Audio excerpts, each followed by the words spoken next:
हाँ जी भैया, बोल रहे थे ना दुबई वाले भैया, पोको F7 का रिव्यू लेके आओ, उसको कंपेयर करो Galaxy S24 FE के साथ में। तो एक डिटेल्ड कंपैरिजन आपके लिए आ चुका है, बिकॉज दोनों ही ना एक बहुत ही अच्छे मिड रेंज डिवाइस हैं, ऑलमोस्ट सिमिलर प्राइस भी शेयर करते हैं। तो हमने भाई पोको S7 को बाय कर लिया, बिकॉज ब्रांड की इतनी प्यार मोहब्बत कहाँ है हमारे साथ, लेकिन हमारी प्यार मोहब्बत पूरी है। बिकॉज भाई आज भी एक भाई ने कॉमेंट करा पोस्ट में कि विजय भाई 10x जूम कंपेयर करना, तो भाई आपके लिए 10x जूम अच्छे से कंपेयर कर लिया। अगर आप ये वाली वीडियो देख रहे हो तो कमेंट कर दो प्यारा सा। एंड आगे बढ़ते हो इस वीडियो में, जहां पर परफॉर्मेंस से लेके कैमरा तक, डिजाइन से लेके डिस्प्ले तक और बैटरी से लेके सॉफ्टवेयर तक सारी चीजें डिटेल में कवर करी हैं with the Poco F7 and the Galaxy S24 FE, जिसके लिए वीडियो में एकदम एंड तक बने रहिएगा। And having said that, let's get started.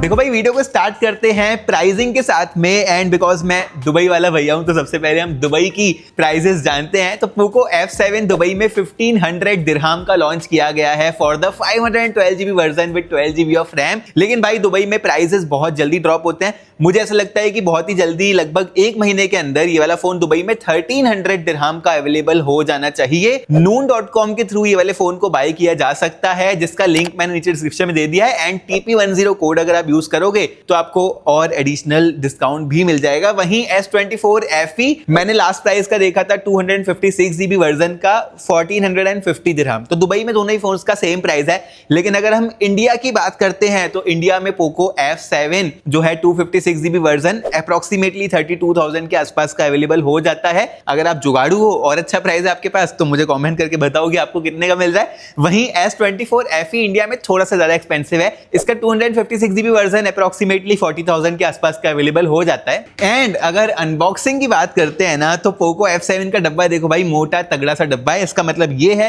कि इस डब्बे के अंदर हमें एक्सेसरीज मिलने वाली है। जैसे ही बॉक्स को ओपन करते हैं पोको F7 के, हमें अपना केस मिल जाता है, साथ ही भाई फोन भी जो आता है ना वो प्री अप्लाइड स्क्रीन प्रोटेक्टर के साथ में आता है। एंड इस रैपर के ऊपर आप पढ़ सकते हो कि पोको F7 जो है दुबई में 6500 mAh की बैटरी के साथ में आ रहा है, जबकि इंडिया में अगर आप हो तो आप लकी हो भाई, बिकॉज इंडिया में 7550 mAh की बड़ी बैटरी के साथ में पोको F7 को लॉन्च किया गया है। एंड बॉक्स के अंदर हमें एक 90 वॉट का फास्ट चार्जर भी मिल जाता है along with a cable. S24 FE भाई लेके आता है अपने साथ में सैमसंग का ठुल्लू। इसके अंदर हमें सिर्फ एक केबल मिल जाती है दोस्तों, which is a type C to type C cable. Also ये फास्ट चार्जिंग को भी सपोर्ट नहीं करता है, सिर्फ 25 वॉट की चार्जिंग यहाँ पर हम कर सकते हैं। डिजाइन के बारे में दोस्तों बात करते हैं। यहाँ पर मैं क्लियरली बोलना चाहूंगा कि पोको F7 अगर आप ले रहे हो ना, मैंने इसका ब्लैक कलर बाय किया, बिकॉज जो सिल्वर कलर है ना वो सबने रिव्यू कर दिया था। मैंने सोचा कि भाई मैं कुछ अलग करता हूं, लेकिन वो एक अच्छा डिसीजन नहीं था। इसका ब्लैक कलर ना बहुत ही ज्यादा शाइनी है, सिल्वर भी शाइनी है, लेकिन वो थोड़ा सा बेटर लगता है। अपनी स्क्रीन के ऊपर देख सकते हो कैसे कंपेयर हो रहे हैं दोनों ही कलर। ये सिल्वर हमें किसी एक यूट्यूबर भाई ने प्रोवाइड कराया हुआ है। वहीं S24 FE जो है ना वो इस प्यारे से ब्लू कलर में आता है। एंड इसका कलर मैं बोलना चाहूंगा कि ज्यादा बेटर लगता है in hand. And weight and dimensions की अगर बात करते हैं तो S24 FE 8 मिलीमीटर स्लिम है। इसका वेट है 213 gram compare to 8.2 millimetre and 216 grams of weight on the Poco F7। तो पोको F7 स्लाइटली ज्यादा हैवियर है, सिर्फ 3 ग्राम, एंड स्लाइटली ज्यादा थिकर है, सिर्फ 0.2 मिलीमीटर। बट इसके अंदर एक बहुत बड़ी बैटरी भी मिलती है, तो ये चीज प्रॉपर जस्टिफाइड है। वहीं अगर बात करते हैं पोर्ट्स की ना, तो पोको F7 में हमें एक USB 2.0 वाला पोर्ट मिलता है। वहीं S24 FE अपने साथ में USB 3.2 वाला पोर्ट लेके आता है, बट यहाँ पर फास्ट चार्जिंग की सपोर्टेड नहीं है, तो 3.2 डाल के भाई कोई मतलब नहीं हुआ। पोको F7 अपने साथ में IR सेंसर भी लेके आता है, मतलब रिमोट कंट्रोल वाली फंक्शनैलिटी इसमें मिल सकती है। अपना AC TV वगैरह आप इसके साथ में कंट्रोल कर सकते हो, जो कि S24 FE में आप नहीं कर सकते हो। दोनों ही फोन्स भाई IP68 रेटिंग के साथ में आते हैं, तो 1.5 मीटर तक 30 मिनट्स तक दोनों ही को आप पानी के अंदर भी डाल सकते हो। Galaxy S24 FE अपने साथ में कॉर्निंग का गोरिल्ला ग्लास विक्टस प्लस लेके आता है। वहीं पोको F7 कॉर्निंग का Gorilla glass 7i protection use करता है। दोनों ही भाई बहुत ही premium metal and glass finish के साथ में लेके आते हैं। बैक में भी ग्लास है एंड फ्रंट में ऑब्वियसली ग्लास ही है। साइड में एल्यूमिनियम फ्रेम देके रखा हुआ है, जहां पर सैमसंग इसको आर्मर एल्यूमिनियम फ्रेम बोलता है। मैंने एक चीज नोटिस करी कि जब टेबल पे फोन रखा हुआ है दोनों, तो यहाँ पर सैमसंग जो है वो ज्यादा वॉबल करता है कंपेयर टू पोको F7। ये थोड़ा सा स्थिर रहता है टेबल के ऊपर, जो कि मुझे बेटर लगा। डिजाइन को मैंने यहाँ पे टाई देना चाहूंगा, जहां पर एक तरफ IR सेंसर के साथ में आता है पोको हमारा, वहीं सैमसंग अपने साथ में बेटर कलर लेके आता है। अब अगर दोनों ही फोन्स को कुछ इस पोजीशन में रखते हैं तो आप नोटिस करोगे कि दोनों ही फोन्स की जो हाइट है ना वो सेम है, लेकिन उसके बावजूद पोको F7 अपने साथ में ना ज्यादा बड़ी डिस्प्ले लेके आता है। It's a 6.83 inches massive display, जो कि मुझे बहुत चौड़ी भी लग रही है। आईफोन के जो मैक्स मॉडल होते हैं उसको बहुत हद तक रिजेंबल कर रही है। सैमसंग में ना यहाँ पर सेम हाइट होने के बावजूद डिस्प्ले छोटी है। उसके पीछे का रीजन ये है कि इसके डिस्प्ले में ना हमें नीचे की तरफ बहुत ही बड़ा सा बॉटम बेजल मिल रहा है। एंड मैं बोलता हूं कि भाई इस प्राइस सेगमेंट में इतना बड़ा बेजल क्यों डाल के दिया है सैमसंग वालों, क्या चल रहा है आपके साथ में। डिस्प्ले की क्वालिटी की अगर बात करते हैं, दोनों ही काफी एक अच्छी क्वालिटी की डिस्प्ले है। फुल HD प्लस का रेजोल्यूशन है दोनों ही में, लेकिन जो पोको है ना उसमें पिक्सल्स ज्यादा हैं, 447 ppi compare to 300 something ppi। आप अपनी स्क्रीन पे देख सकते हो, जो कि सैमसंग में मिल रही है, जिसके चलते दोस्तों डिटेलिंग ज्यादा निकल के आ जाएगी पोको F7 में। लेकिन इतनी छोटी डिस्प्ले में ना ये सब चीजें नोटिस नहीं होती है। दोनों ही डिस्प्ले 120 हर्ट्ज की फास्ट रिफ्रेश रेट के साथ में आती है, स्मूथ फील करती है। एंड दोनों ही डिस्प्लेस के अंदर हमें under display optical fingerprint scanner भी मिल जाता है, जो कि बहुत ही जल्दी अनलॉक भी कर देता है। लेकिन अगर मैं ऑन पेपर ब्राइटनेस की बात करूं ना, तो पोको F7 अपने साथ में 3200 निट्स की पीक ब्राइटनेस लेके आता है compare to 1900 nits peak brightness on the Samsung. लेकिन ये चीज भी अगेन मैं बोलूंगा कि यार नोटिस नहीं होती है, बिकॉज ये 3200 निट्स पीक ब्राइटनेस है ना, ये HDR कंटेंट में जब आप सनलाइट वगैरह में बैठे हो तब पीक पे जाती है। तो डे टू डे लाइफ में दोनों ही डिस्प्लेस आपको crisp and clear and smooth लगने वाली है। फिर भी ऑन पेपर अगर देखा जाए तो मैं यहां पर पोको F7 की डिस्प्ले को एक विन जरूर देना चाहूंगा। फिर बात करते हो दोस्तों परफॉर्मेंस की, एंड ये पार्ट भाई बहुत ज्यादा इंटरेस्टिंग है,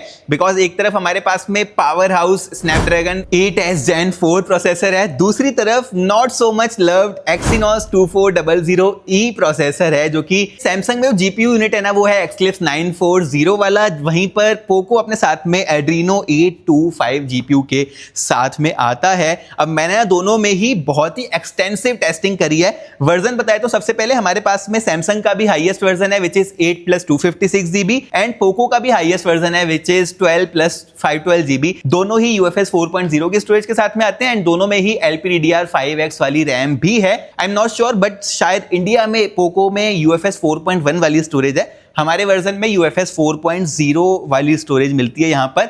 तो 40 मिनट की टेस्टिंग में सबसे पहले हमने भाई Geekbench 6 रन करा, एंड Geekbench 6 के अंदर सैमसंग ने multi core and single core दोनों में ही थोड़ा सा बेटर परफॉर्म कर दिया। एक और चीज, हमने 100% चार्ज करके दोनों ही फोन्स को रन करा है, तो बैटरी भी आप यहां पर नोटिस कर सकते हो। फिर दोस्तों हमने Antutu टेस्ट करा, एंड Antutu टेस्ट में 10 मिनट के बाद टेम्परेचर लगभग 2 से 3 डिग्री ज्यादा नोटिस हुआ पोको F7 में कंपेयर टू सैमसंग। लगभग 15 मिनट के बाद हमने जब बैटरी नोटिस करी तो सैमसंग की बैटरी 2% ज्यादा ड्रॉप हो गई थी, thanks to the bigger cell on the Poco F7। Antutu का टेस्ट यहां पर कंप्लीट हुआ, एंड पोको F7 बड़े मार्जिन से बीट करते हुए आगे निकल गया सैमसंग को, not only in CPU but in GPU as well. फिर दोस्तों Geekbench में भी हमने GPU का टेस्ट करा, एंड यहां पर भी स्लाइटली बेटर निकल के आया हमारा पोको F7। फिर Antutu में स्टोरेज टेस्ट किया, एंड यहां पर भी बीट कर दिया पोको F7 ने सैमसंग के S24 FE को। 25 मिनट लगभग कंप्लीट हुए, एंड हमने फिर से टेम्परेचर टेस्ट किया तो पोको अगेन 2 से 3% ज्यादा वार्म था, एट द सेम टाइम ज्यादा अच्छी परफॉर्मेंस भी डिलीवर कर रहा था। फाइनली दोस्तों 15 मिनट का जो एक्सटेंसिव CPU थ्रॉटलिंग टेस्ट था वो हमने फिनिश किया, एंड पोको F7 बहुत ज्यादा स्टेबल रहा इस टेस्ट में कंपेयर टू सैमसंग। आप क्लियरली देख सकते हो इसका ग्राफ कितना ज्यादा ग्रीन है, सैमसंग थ्रॉटल कर गया। ऑल्सो जो GIPS स्कोर निकल के आए हैं ना वो मच बेटर निकल के आए हैं ऑन द पोको। तो यार स्नैपड्रैगन सच में एक स्टेबल परफॉर्मेंस प्रोवाइड करा रहा है, एंड अगर आप गेमिंग वगैरह करते हो ना बहुत ज्यादा तो आपको डेफिनेटली पोको एक स्टेबल परफॉर्मेंस देने वाला है। ऑल्सो पोको में ना हमें ब्लूटूथ वर्जन 6.0 मिलता है, ध्यान रखिएगा 5.4 भी नहीं 6.0, जबकि सैमसंग में ब्लूटूथ 5.3 मिलता है। वाईफाई का वर्जन 6E मिल जाता है, एंड हमने जब इसकी नेटवर्क स्पीड टेस्ट की ना दोनों की लाइव सेम नेटवर्क स्पीड में कनेक्ट करके, as you can see on your screen, तो भाई पोको F7 ने डाउनलोड स्पीड डबल प्रोवाइड कराई। फिर मैं शॉक हो गया यार, अपलोड स्पीड सैमसंग ने ऑलमोस्ट डबल प्रोवाइड कराई। तो दोनों की नेटवर्क स्पीड नो डाउट बहुत ज्यादा अच्छी है, लेकिन जब मैंने गेमिंग करके देखी, I am not a gamer, मैं आपको दिखाने के लिए थोड़ी सी गेमिंग कर देता हूँ, बस ओकेजनली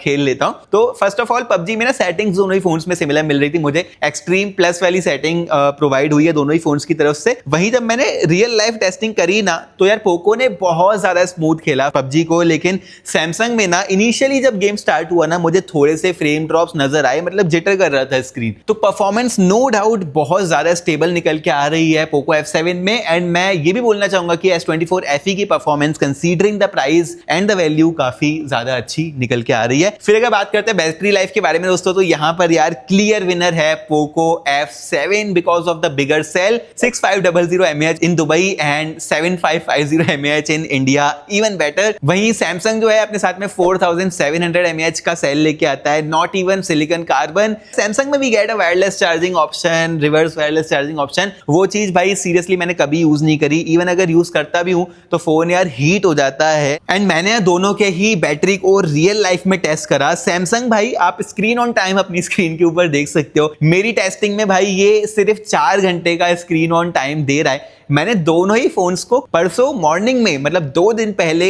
सेम टाइम चार्ज किया था, तब से लेके सेम स्क्रीन ऑन टाइम दोनों ही फोन्स का रहा है मेरा। एंड सैमसंग, जब मैं ये वाला part of the video shoot कर रहा हूं, 21% है, सैमसंग 21% है एंड पोको भाई 48% है। क्लियरली पोको मच बेटर निकल के आ रहा है इन टर्म्स ऑफ बैटरी। लेकिन कैमरा किसका बेटर है, देखो इस वाले पार्ट को ना ध्यान से देखना, because as a tech YouTuber मेरी रिस्पॉन्सिबिलिटी बन जाती है कि मैं अनबायस्ड रहूं एंड आपको बताऊं कि कौन सा बेटर है। आप इतने पैसे लगा रहे हो तो आपको भी एक बेटर कैमरा वाला स्मार्टफोन चाहिए रहेगा। तो यहां पर भाई सैमसंग में ना ट्रिपल कैमरा सेटअप है, लेकिन इसका मतलब ये नहीं है कि कैमरा बेटर हो जाता है। मेन सेंसर सैमसंग का जो है वो 50 मेगापिक्सल का f1.8 एपर्चर के साथ में आने वाला सेंसर है, जबकि पोको अपने साथ में 50 मेगापिक्सल का f1.5 एपर्चर वाले सेंसर के साथ में आता है। दोनों में ही हमें OIS मिल जाता है, लेकिन पोको का जो एपर्चर है वो बेटर है। इसका मतलब ये है कि पोको ज्यादा लाइट कैप्चर कर सकता है नाइट में। हम नाइट में भी कैमरा को डिटेल में टेस्ट कर चुके हैं ऑलरेडी। फिर उससे बात करते हैं अल्ट्रा वाइड सेंसर की, तो वो सैमसंग में बेटर है, 12 megapixel versus 8 megapixel on the Poco. Samsung में हमें एक एडिशनल सेंसर मिलता है which is the 8 megapixel telephoto sensor, जो कि 30x तक का डिजिटल जूम हमें प्रोवाइड कराने वाला है एंड 3x तक का ऑप्टिकल जूम हमें प्रोवाइड कराने वाला है। वहीं अगर फ्रंट फेसिंग सेंसर की बात करते हैं तो सैमसंग 10 मेगापिक्सल का फ्रंट फेसिंग सेंसर अपने साथ में लेके आता है, वहीं पोको 20 मेगापिक्सल का फ्रंट फेसिंग सेंसर लेके आता है। अब यहां पर दोनों ही फोटोज कैसे ले रहे हैं, हमने रियल लाइफ में यार बहुत सारी फोटोज क्लिक करी है। आओ एकदम डिटेल में देखते हैं। सबसे पहले ये वाली फोटो आप देख सकते हो, यहां पर दोनों ही बहुत ज्यादा सिमिलर बोलना चाहूंगा मैं। फिर ये वाली वाइड एंगल फोटो आप देख सकते हो, जहां पर सैमसंग 0.5x तक प्रोवाइड कराता है, वहीं Poco 0.6x wide angle provide करा रहा है। दोनों की इमेजेस काफी अच्छी आई है। ये वाली इमेज आप देख सकते हो, अगेन दोनों ही काफी ज्यादा सिमिलर लग रही है, लेकिन हम जूम करते हैं 10x जूम में, आपने कमेंट किया था ना, तो यहां पर आप देख सकते हो यार पोको के जो कलर्स है ना, जो रेड निकाल के दिया है पोको ने, वो काफी ज्यादा अच्छा निकाल के दिया है, बिकॉज एपर्चर बड़ा है तो कैमरा डिटेल्स ज्यादा कैप्चर कर रहा है पोको की इन 10x मोड। वहीं अगर हम बात करते हैं इस पोर्ट्रेट फोटो की, तो सैमसंग में ना ये 3x में क्लिक करी है, वहीं पोको में ये 2x में क्लिक करी है। सैमसंग में ब्लर ज्यादा बेटर निकल के आ रहा है, ओवरऑल जो लुक है ना because of the telephoto sensor Samsung में बेटर निकल के आया है। फिर ये वाली वाइड एंगल फोटो आप देख सकते हो, दोनों ही ने काफी अच्छा परफॉर्म करा है। एंड ये 1x वाली एंड ये 10x वाली फोटो में आप देख सकते हो कि सैमसंग ने डिटेल ज्यादा अच्छी कैप्चर करी है। अगर आप इस गुंबद को थोड़ा नजर डालो, यहां पर डिटेल ज्यादा बेटर सैमसंग में निकल के आ रही है। ये वाली बिल्डिंग की फोटो हमने ली है वाइड एंगल में एंड 1x में, एंड अगेन ये पोर्ट्रेट हमने फोटो ली है, जहां पर क्लियरली देख सकते हो यार पोर्ट्रेट का इफेक्ट ना सैमसंग में स्लाइटली बेटर है बिकॉज ऑफ 3x जूम। फिर हमने कुछ सेल्फीज कैप्चर करी एंड सेल्फीज में क्लियरली यार मुझे पोको ज्यादा बेटर लग रहा है, स्किन टोन ज्यादा बेटर लग रही है पोको की, एंड जो ओवरऑल डेप्थ इफेक्ट आ रहा है ना वो भी बेटर आ रहा है because of high resolution front facing sensor. फिर अगेन ये पोर्ट्रेट इमेज ली है, यहां पर भी मैं सैमसंग बोलना चाहूंगा कि स्लाइटली बेटर परफॉर्म कर रहा है। एंड ये सेल्फी अगेन यार सेल्फी को मैं पोको को देना चाहूंगा। फिर हमने ये पोर्ट्रेट इमेज ली है 2x में एंड यहां पर भाई पोको ने ब्लर अच्छे से कराया, जबकि सैमसंग मिस कर गया ब्लर करने में, आई डोंट नो व्हाई। फिर ये वाली पोर्ट्रेट इमेज ली है, यहां पर मुझे अगेन सैमसंग थोड़ा सा बेटर लगा। फिर ये वाली पोर्ट्रेट इमेज ली होगी। एंड यहाँ पर स्किन टोन जो इस बंदे की है, हमारा दोस्त है ये, तो ये जो है पोको ने बेटर ली है सरप्राइजिंगली। कुछ और डे लाइट वाली इमेजेस आप अपनी स्क्रीन के ऊपर देख सकते हो, लेकिन जब नाइट वाली इमेजेस को हम कंपेयर करते हैं ना, तो यहाँ पर मैं बोलना चाहूंगा कि पत्ते पलट जाते हैं। सबसे पहले ये वाइड एंगल वाली फोटो देखो, ये सैमसंग में स्लाइटली बेटर आई है। फिर ये 1x वाली फोटो देखो, यहाँ पर डिटेल्स पोको ने अच्छी कैप्चर करी है। फिर ये 10x वाली देखो, यहाँ पे मच बेटर निकल के आ रहा है पोको, सैमसंग ने थोड़ी सी फाड़ दी है। सैमसंग में एक टेलीफोटो लेंस है, लेकिन वो एक लो रेजोल्यूशन 8 मेगापिक्सल का f2.4 वाला टेलीफोटो लेंस है, जो कि ज्यादा अच्छी नाइट टाइम में एटलीस्ट जूम फोटो प्रोवाइड नहीं करा रहा है। अगेन इस घर की फोटो आप देख सकते हो, यहाँ पर भी जो लाइट है बेटर कैप्चर हुई है on the Poco. And again इस बिल्डिंग की फोटो आप देख सकते हो, जो डिटेल्स है स्लाइटली बेटर है on the Poco in 10x zoom as well. तो भैया जिन्होंने कमेंट किया था, आप देख लो नाइट में जूम 10x में अगर आप करते हो तो बेटर निकल के आ रहा है ऑन द पोको। 30x में तो सैमसंग क्या ही ज्यादा फाड़ देगा, वो आप देख ही सकते हो। सेल्फीज की नाइट में अगर बात करते हैं तो यहाँ पर भी जो स्किन टोन है वो बेटर कैप्चर करी है on the Poco. And again portrait भी बेटर निकल के आ रही है in the night time on the Poco. ये हो गई photos in day light and night time. अगर वीडियो की बात करते हैं दोस्तों, तो यहाँ पर सैमसंग जो है वो हमें 8K 30 FPS तक का सपोर्ट देता है, वहीं जो पोको है वो 4K at 60 FPS तक का रियर फेसिंग कैमरा से सपोर्ट देता है। एडवांटेज पोको का ये है कि ये 60 FPS जाता है 4K में, सैमसंग 4K 30 FPS तक ही रिकॉर्ड कर सकता है। तो दोनों के पास अपने अपने एडवांटेजेस हैं। वहीं अगर फ्रंट फेसिंग सेंसर की बात करते हैं तो Samsung 4K 60 FPS and Poco 1080p 60 FPS तक रिकॉर्डिंग कर सकता है। दोनों ही फ्रंट एंड रियर वाली वीडियो आप आगे देख सकते हो, कंपेयर कर सकते हो। अब दोस्तों ये वाली रियर फेसिंग कैमरा के साथ में रिकॉर्ड हो रही है। एंड दुबई में यार मतलब हमें इस तरह की गाड़ियां खड़ी खड़ी ऐसे ही मिल जाती हैं। एंड यहाँ पर भाई पोको F7 के पास एडवांटेज ये है कि ये 4K में 60 FPS रिकॉर्ड कर सकता है, जबकि जो सैमसंग है वो 8K 30 FPS या फिर 4K 30 FPS पर ही रिकॉर्ड कर सकता है। ये वाली फुटेज 4K at 60 पे रिकॉर्ड हो रही है फ्रॉम द पोको एंड 30 पे फ्रॉम द सैमसंग। स्टेबलाइजेशन आप देख ही सकते हो, ऑडियो F7 के इंटरनल माइक्रोफोन के साथ में आ रही है। थोड़ा सा आपको भाग के यहाँ पर दिखा देता हूँ, स्टेबलाइजेशन का आइडिया लग जाएगा किसकी बेहतर है। वैसे दोनों में ही OIS है एंड डायनामिक रेंज एक्सपोजर कैसे मैनेज कर रहे हैं आप यहाँ पर देख सकते हो। दोस्तों वीडियो रिकॉर्ड हो रही है Poco F7 and Galaxy S24 FE के फ्रंट फेसिंग कैमरा के साथ में।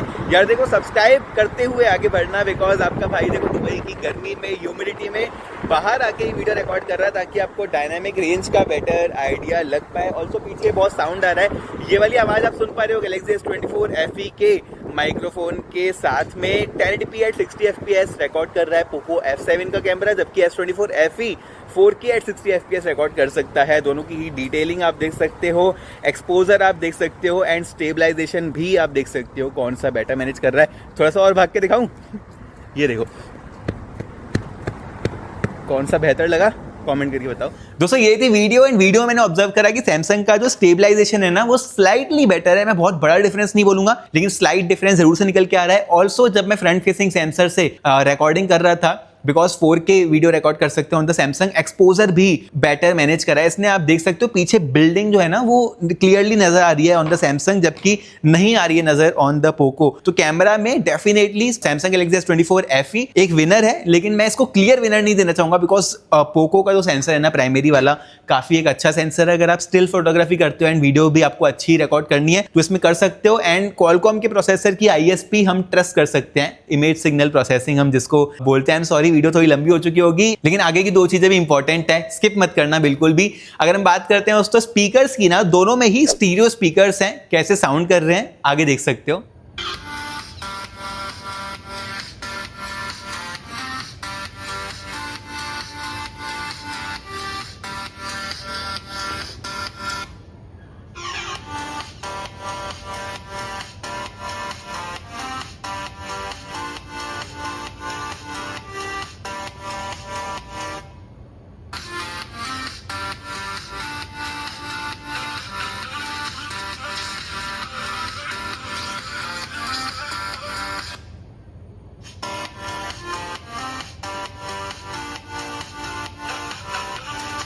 ये थे दोस्तों स्पीकर्स दोनों ही फोन्स के। एंड अगर आप क्लियरली देखोगे तो जो डेसिबल्स हैं वो थोड़े से ज्यादा निकल के आ रहे थे ऑन द पोको। एंड मैं अपने कान से सुन पा रहा था कि लाउड है थोड़े से speakers on the Poco. Base दोनों में ही इक्वल अच्छा है, क्लैरिटी दोनों की ही काफी अच्छी है, लेकिन थोड़ा सा लाउड है पोको का स्पीकर। फिर सॉफ्टवेयर की लास्टली बात करते हैं यार, एंड ये चीज भी काफी ज्यादा इंपॉर्टेंट है। एंड यहाँ पर दोस्तों सैमसंग का S24 FE जब लॉन्च हुआ था वो एंड्रॉइड 14 One UI 6 के साथ में लॉन्च हुआ था। आज की डेट में इसमें एंड्रॉइड 15 One UI 7 आ चुका है। सैमसंग ने इसके साथ में प्रॉमिस करा है 7 इयर्स का सॉफ्टवेयर अपडेट, मतलब इसको एंड्रॉइड 21 तक की अपडेट मिलेगी। वहीं Poco F7 Android 15 and HyperOS 2.0 के साथ में लॉन्च हुआ है। पोको ने यहाँ पर 4 साल की सॉफ्टवेयर अपडेट, 6 साल की सिक्योरिटी अपडेट प्रॉमिस करी है, मतलब इसको एंड्रॉइड 19 तक मिलेगा। सवाल ये है कि आप क्या इतना ज्यादा लंबा अपने फोन को यूज करते हो? 4-5 साल तो ठीक है, जो कि पोको भी प्रोवाइड करा रहा है। अगर हम बात करते हैं कस्टमाइजेशन ऑप्शंस की ना, दोनों ही फोन्स अच्छे कस्टमाइजेशन ऑप्शंस लेके आते हैं। लॉक स्क्रीन वॉलपेपर, थीम्स वगैरह